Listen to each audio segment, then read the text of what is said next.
किसान भाइयों नमस्कार। मेरा नाम डॉक्टर विपिन मिश्रा है। मैं यारा फर्टिलाइज़र में एज ए चीफ एग्रोनॉमिस्ट काम करता हूँ। यारा फसल पोषण की कंपनी है, क्रॉप न्यूट्रिशन पे काम करती है। उर्वरकों का सही प्रयोग कैसे होना चाहिए, कौन सा उर्वरक कब किस मात्रा में कितना प्रयोग होना चाहिए, इसके लिए हम आपको जानकारियाँ देते रहते हैं। आज मिर्च के बारे में हम आपसे बात करेंगे। मिर्च की खेती जो आप कर रहे हैं, इसमें कुछ समस्याएं ऐसी हैं जो आप फेस कर रहे हैं, जैसे बहुत ज़्यादा मात्रा में फल फूल गिर रहे हैं या आपके खेतों में आपको बहुत ज़्यादा वायरस की समस्या दिखाई दे रही है। इसके बारे में हम आपको जानकारी देंगे कि इनके कारण क्या हैं और इनका समाधान आप कैसे कर सकते हैं। तो जो फल फूल गिरने की समस्या है, इसके बहुत सारे कारण हैं। पहला कारण है वातावरणीय दशा। अगर वातावरण बहुत ज़्यादा फ्लक्चुएट होगा, टेम्परेचर बहुत ज़्यादा बढ़ेगा और बहुत तेज़ी से कम होगा, या नमी बहुत ज़्यादा बढ़ेगी, नमी बहुत कम होगी, तो आपके फसल पे आपको फल फूल गिरने की समस्या दिखाई देगी। दूसरा कारण है कि अगर पौधे के ऊपर बहुत ज़्यादा मात्रा में इंसेक्ट पेस्ट डिजीज़ का अटैक होगा, तब भी आपको फल फूल गिरने की समस्या आपको खेत में दिखाई देगी। तीसरा कारण है, अगर आप सही समय पे सही तरीके से पानी का प्रबंध नहीं करेंगे, तब भी आपको खेत में फल फूल गिरने की समस्या दिखाई देगी। पानी के प्रबंध के बारे में अगर मैं बात करूं, तो या तो आप कभी कभी बहुत समय तक पानी लगाते नहीं हैं, जिससे पौधा स्ट्रेस में चला जाता है, वो सूखे के कारण वो जो है फल फूल गिराने लगता है।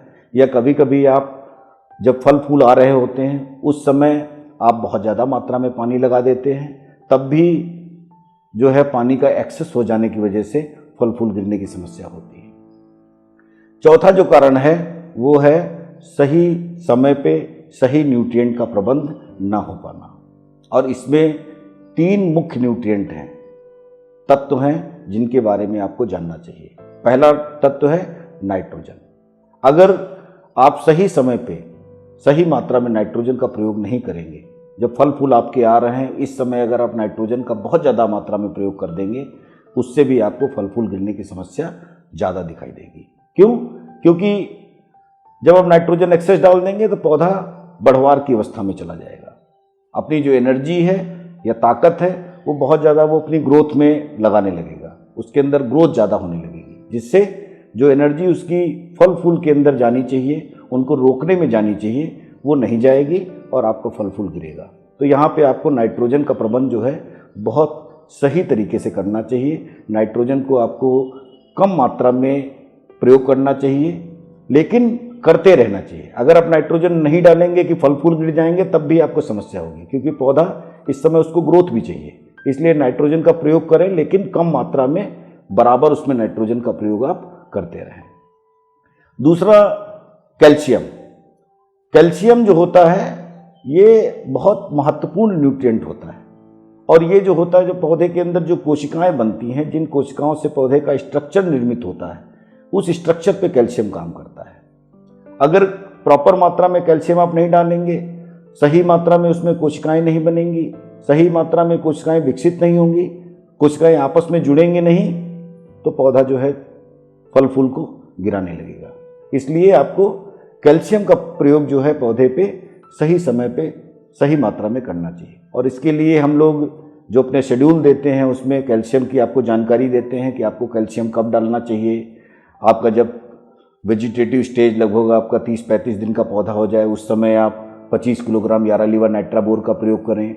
ये घुलनशील कैल्शियम का सोर्स है, और अगर आप इसको डालते हैं तो जो शुरुआत की जो कैल्शियम की ज़रूरत होती है, उसको आप पूरा करने में सक्षम हो पाते हैं। और इस कैल्शियम का प्रयोग आपको लगातार करना चाहिए।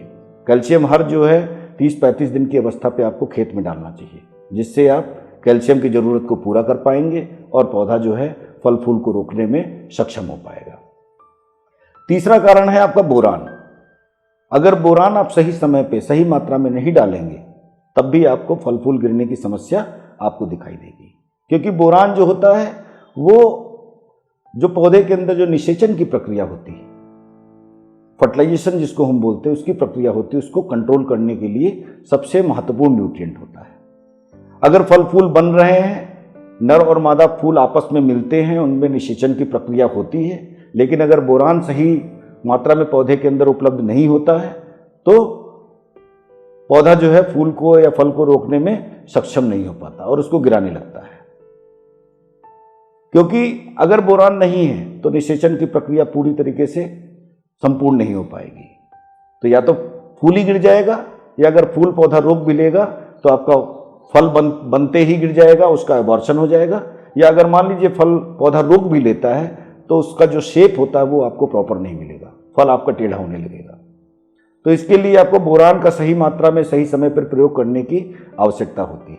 और बोरान के लिए आप जो यारा का जो याराविटा बोट्रेक प्रोडक्ट है, जो लिक्विड बोरान का प्रोडक्ट है, इसको आप 200 ml प्रति एकड़ के हिसाब से पानी छिड़काव के द्वारा प्रयोग कर सकते हैं। और ये बोरान जो है आपको हर दूसरी तीसरी तुड़ाई के बाद में आपको खेत पे प्रयोग करना चाहिए। अगर आप इस तरीके से करते रहेंगे तो जो फसल की जो बोरान की ज़रूरत है उसको आप पूरा कर पाएंगे और फसल जो है वो आपका लगातार फूल और फल को रोकने में सक्षम हो पाएगी। तो अगर इस तरीके से आप नाइट्रोजन, कैल्शियम, बोरान का प्रयोग करते हैं, इनका प्रबंध करते हैं, तो आप फसल के ऊपर सही मात्रा में जो फल हैं या फूल हैं या जो फल की क्वालिटी है, इसको आप रोकने में और उनको सही रखने में आप अपनी फसल को हेल्प कर सकते हैं। दूसरा एक इस समय जो समस्या है वो है आपके खेत में बहुत ज़्यादा मात्रा में वायरस का प्रकोप होना। वायरस एक ऐसी बीमारी है जो पौधे पे कीड़ों के द्वारा फैलती है। एक पौधे से दूसरे पौधे पे ये बहुत सारे ऐसे कीड़े होते हैं, जैसे आपका व्हाइट फ्लाई है, थ्रिप्स है, एफिड है, जैसिड है, इनके द्वारा एक पौधे से दूसरे पौधे पे फैलती है। वायरस का इटसेल्फ कोई कंट्रोल नहीं होता। कोई बीमारी जो ये वायरस बीमारी होती है, इसको आप किसी दवाई के द्वारा कंट्रोल नहीं कर सकते। इसका कंट्रोल केवल एक ही होता है कि आप इसके फैलने को जो है आप रोकें। और फैलने के लिए रोकने के लिए आप जो सकिंग पेस्ट हैं, जैसे white fly, aphid, jassid, thrips, इनको अगर आप सही समय पे सही तरीके से कंट्रोल कर लेते हैं तो आप वायरस के फैलने को आप रोक सकते हैं। दूसरा इसका एक जो उपाय है जो आप कर सकते हैं वो है आप इसका सही तरीके से जो न्यूट्रिएंट का मैनेजमेंट है। अगर फसल को आप सही तरीके से उर्वरकों का प्रबंध करते हैं, सही समय पे आप पोटाश डालते हैं, सही मात्रा में पोटाश डालते हैं, सही समय पे सही मात्रा में आप कैल्शियम डालते हैं, तो आप पौधे के ऊपर जो उसका इम्यून सिस्टम होता है उसको आप बढ़ाने में मदद कर सकते हैं। पौधे के स्ट्रक्चर जो होता है उसको आप मजबूत करने में मदद कर सकते हैं, जिससे आप इस वायरस को जो है कंट्रोल करने में आप सक्षम हो सकते हैं, कामयाब हो सकते हैं। क्योंकि अगर आपकी फसल में पोटास और कैल्शियम की सही मात्रा है तो आपका पौधा मजबूत होगा, पौधे की पत्तियां मजबूत होंगी, पौधे के जो दूसरे भाग हैं वो मजबूत होंगे, और जो सकिंग पेस्ट हैं इनको पौधे के ऊपर जाके और अपना रस चूसने में इनको कठिनाई होगी। जिससे क्या होगा, ये पौधे एक पौधे से दूसरे पौधे पे जो ट्रांसमिशन होता है, इसको फैलाने का काम करते हैं, वो नहीं कर पाएंगे और आपका पौधा जो है वायरस के प्रभाव से कम प्रभावित होगा। तो इसके लिए हम लोग जो यारा का जो मिर्च में जो उर्वरक प्रबंध का जो शेड्यूल देते हैं, जहाँ पे आप मिर्च में शुरुआत से लेके अंत तक किस तरीके से उर्वरकों का प्रयोग होना चाहिए, कब कितनी मात्रा में नाइट्रोजन पड़नी चाहिए, कब कितनी मात्रा में पोटास पड़नी चाहिए, कब कितनी मात्रा में फास्फोरस पड़नी चाहिए, कैल्शियम पड़नी चाहिए या मैग्नीशियम पड़नी चाहिए, दूसरे सूक्ष्म पोषक तत्व पड़ने चाहिए। अगर उस तरीके से आप अपनी खेती में जो है उर्वरकों का प्रबंध करते हैं तो आप अपनी फसल में जो मोज़ेक वायरस है इसको कंट्रोल करने में आप कामयाबी हासिल कर सकते हैं, इसको कम कर सकते हैं। यारा एक बहुत जिम्मेदार कंपनी है, हमेशा जो है किसानों के साथ काम करती है। किसानों की खुशहाली और किसानों का स्वास्थ्य दोनों ही हमारे लिए महत्वपूर्ण है। इस समय देश और दुनिया कोरोना के प्रभाव से प्रभावित है और इस समय एज ए आपके पार्टनर हम आपसे निवेदन करेंगे कि आप जो भी गवर्नमेंट की गाइडलाइन है इस बीमारी से बचने के लिए वो आप जरूर अपनाएं।